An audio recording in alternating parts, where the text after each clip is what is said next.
Okay, so I think I just found something that I would consider a bug in Vital. At least it's something that most people are never going to be able to catch on to. You know when you have a sound in one voice, and it sounds like this. This is just the initialized patch here.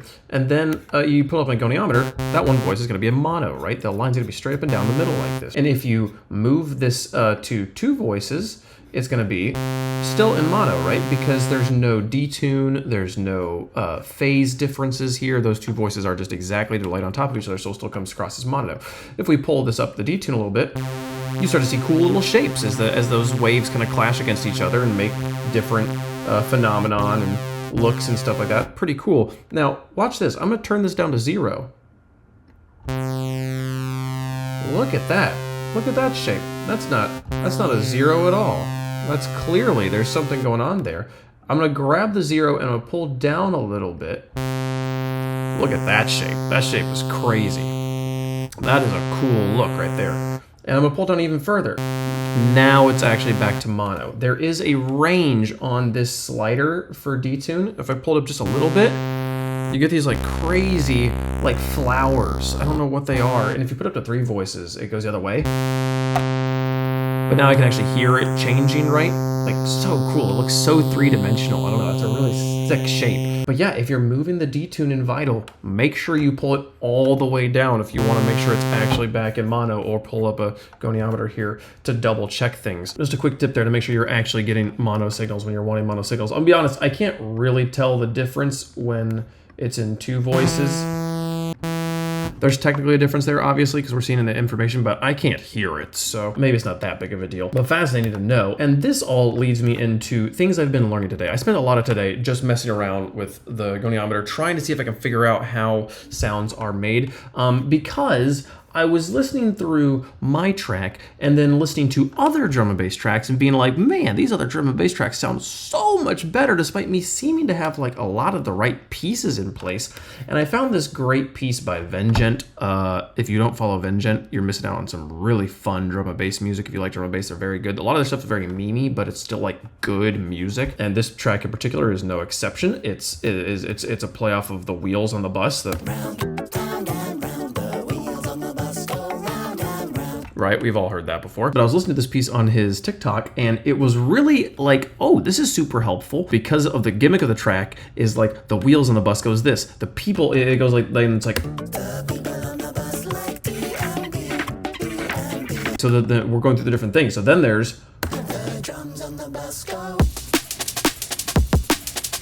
He like gives you the stems of the track almost here as kind of a gimmick up front. So I was like, well, this will be really helpful. I can like pull up the track and actually look at like what his sounds look like and the waveforms and stuff like that, and this will be helpful. He does the bass as well. The bass on the bus goes.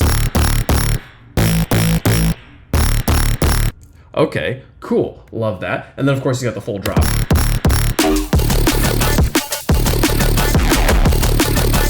Great track, really fun track. But I was listening to that and then I was comparing it to my track here.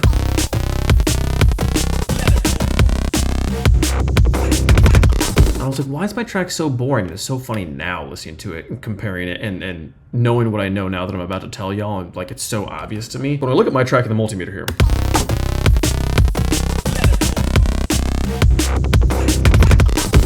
it's mostly mono, and then there's little moments of space that kick in. And it's nice because those moments of space like really stand out, right? But it is very up the middle, kind of boring looking. And I was like, okay, well, let's go look at what his track sounds like in the with like the drums here. Like, what do the drums look like? Okay. His drums by themselves are more wide than my entire track. But what is comical is how much wider his bass is than mine. The bass on the bus goes. The bass on the bus goes.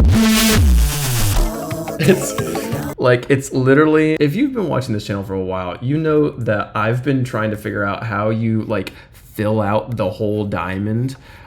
Since the first time we found the goniometer and we're like looking through sounds, the goniometer, we were like, wow, you never really seem like you get all the way out to the edges.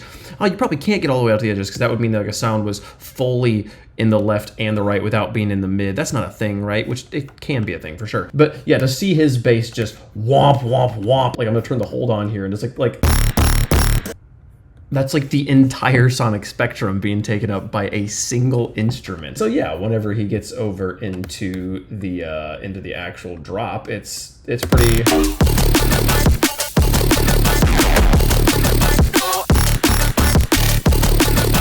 You can literally see like his drums are in the middle and his bass is around it. Okay, and so you just compare that to what I got going on.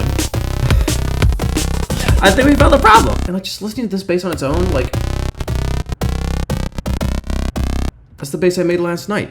It's a great sound. Completely up the middle. Now, when I go in and just like try to add more voices to it, I have been messing around with this. I'll add more voices to it, and yeah, it makes it more stereo, but it's nothing close to that whole like wide thing he's got going on. So I spent some time today just messing around with the synth, trying to see, can I fill out the whole diamond? I didn't figure out how to do that yet. I thought about this all day and I came to a realization that I thought would work, and I just built it and it does work and I'm excited. In the process of trying to learn, like, how do we fill out this space? This is just a sine wave. One sine wave, it looks like this. One wave, one voice, no phase position randomization. I made that exact thing, but in a little stack here of two, one where the phase is set to 180. So on that one, it's got this shape, and then it's also panned hard to the right, and then on this one, it's the opposite, where it'll look exactly the same, but if you go back and compare it, this one's upside down. This one's the exact opposite shape wave and panned hard to the left. And when I play them together, it's the exact same thing we were hearing before, right? Here's what it sounds like in mono, but here's what it sounds like fully wide. Look at that.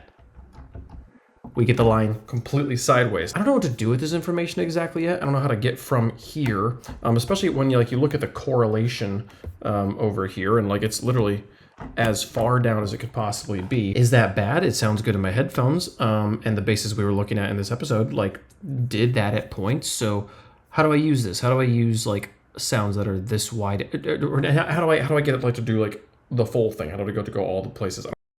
Third time recording tonight, I'm starting to get tired, but I've continued to mess around with this and have successfully managed to get this shape, which is a good massive improvement. And if we actually pan this back to sound, I was on a few sounds ago here.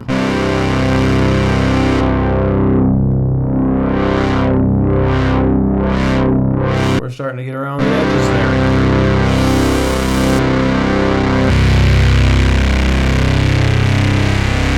That's starting to look like the shape we've seen in other people's music. Obviously, the sound's still way less interesting than what they've got going on, but I had always thought that this shape was because of the sound bumping up against the limiter. If I turn the limiter off over here, it doesn't make any difference. Funny enough, with that off, when I pull this down, it still maintains the square. So what's actually creating that shape is the distortion over here. If we turn off the multiband compression, it loses a little bit of the definition. But if we turn off the distortion, the sound becomes squarish, but funnily enough, if I go back to the sine wave, where it's really round here, and then go back and turn the distortion back on, right? Like,